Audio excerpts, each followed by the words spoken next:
know if you can hear me at all because it's really loud here, but I finally made it to Delhi. And wow, is it incredible and intense. If you're not a seasoned traveler, this is not the place to start your travel journeys from. I had a few recommendations from subscribers about places to visit in India, and I had several people just come out and say, skip Delhi. But I just had to see it for myself.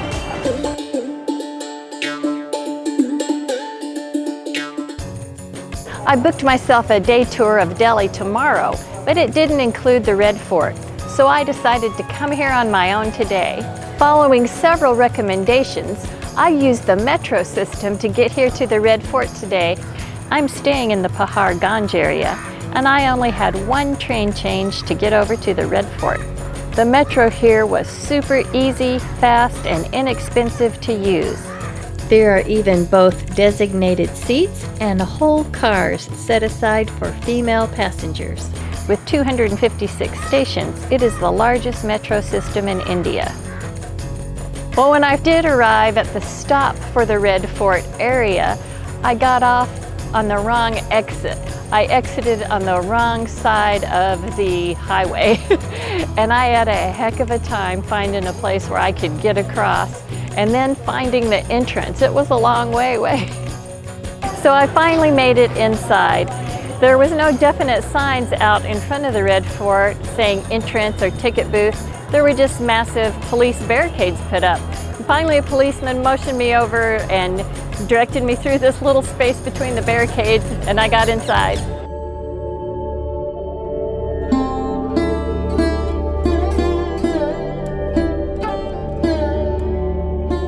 Even if the Red Fort had little to see inside, these massive walls themselves would be reason enough to come here. But luckily the sprawling grounds of the fort are covered with both history and intrigue. At the main gate on the west side of the fort, you are met with an impressive entrance that leads down a long corridor lined with shops. So all of these little individual stalls that you see behind me here in the bazaar of the Red Fort, people have actually been having their little shops and selling things from here for over 400 years.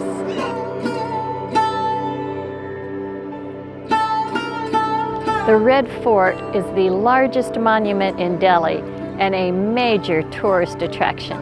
It's also designated a UNESCO World Heritage Site.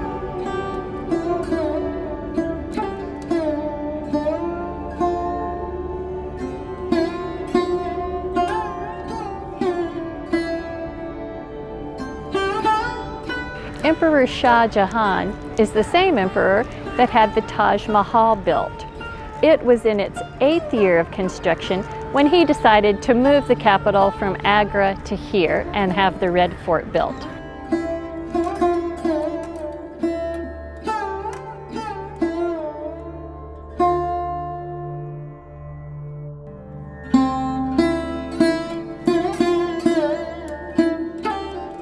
Originally painted red and white, the emperor's favorite colors, the Red Fort represents the peak of Mughal architecture, combining Persian palace elements with Indian tradition.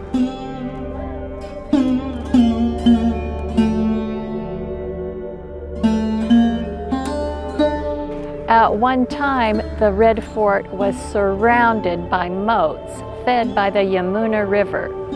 There was also an aqueduct that pulled cold water out of the river, and it ran in channels under all the palace grounds and houses to cool the palace rooms down.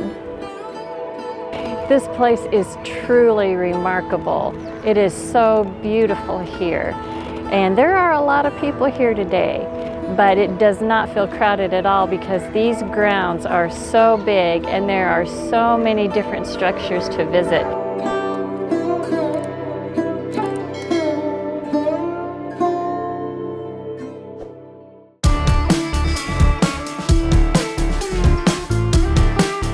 Paharganj, where I'm staying, is a full-on crowded and hectic market area.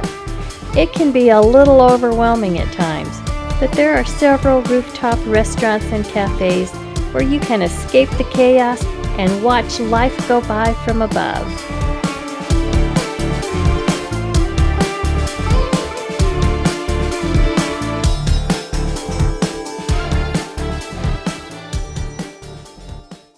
Today I'm doing a day tour to see the major historic sites here in Delhi. Yesterday I went and saw the Red Fort on my own and I was completely blown away by it. It was magnificent. The air here in Delhi is very smoggy and it is unusually cold here right now. I have developed a lung condition over the last year, so I need to get in, see all the sights and move on.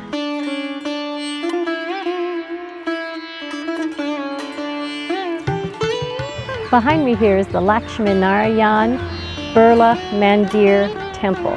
It was the first large Hindu temple here in Delhi, and it was constructed by the Birla family. It was inaugurated in 1938 by Mahatma Gandhi because Gandhi wanted to ensure that all castes of people would be welcomed here.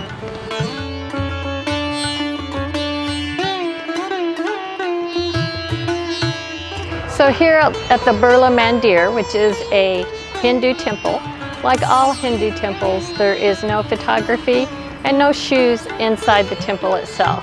But they have lockers where you can lock your valuables up, very handy.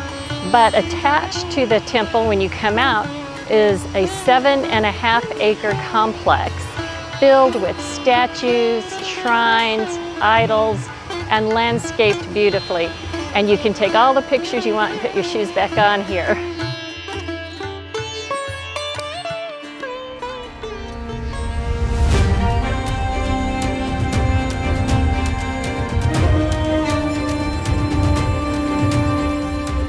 Unveiled to the public in 1931 is the India Gate.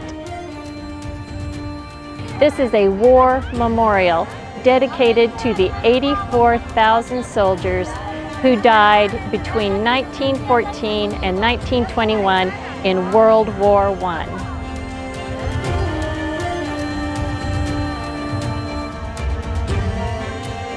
You know, I've seen several photos and videos of the India Gate, but I have to say, in person, it is much, much bigger and it's very impressive.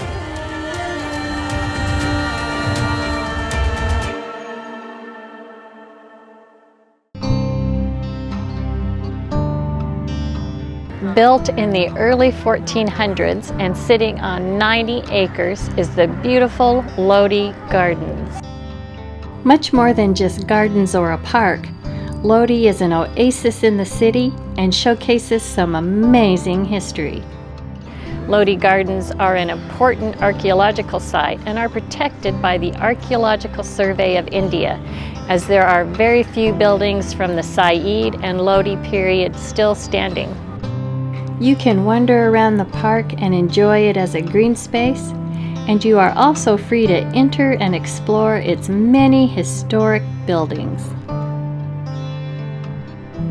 This is the tomb of Muhammad Shah Sayyid. It was built in 1444. He was the last of the Sayyid dynasty rulers. He is buried here along with members of his family. I had a few hesitancies about coming to Delhi because, you know, some viewers told us to skip Delhi, and, you know, we watched a bunch of videos and I've read different things about different parts of Delhi to steer clear of, but I am so glad that I came. There is so much to see here, and I've just barely skimmed the surface. I will definitely be coming back to Delhi and taking a deeper dive. But tomorrow I'm heading on over to Agra and the Taj Mahal.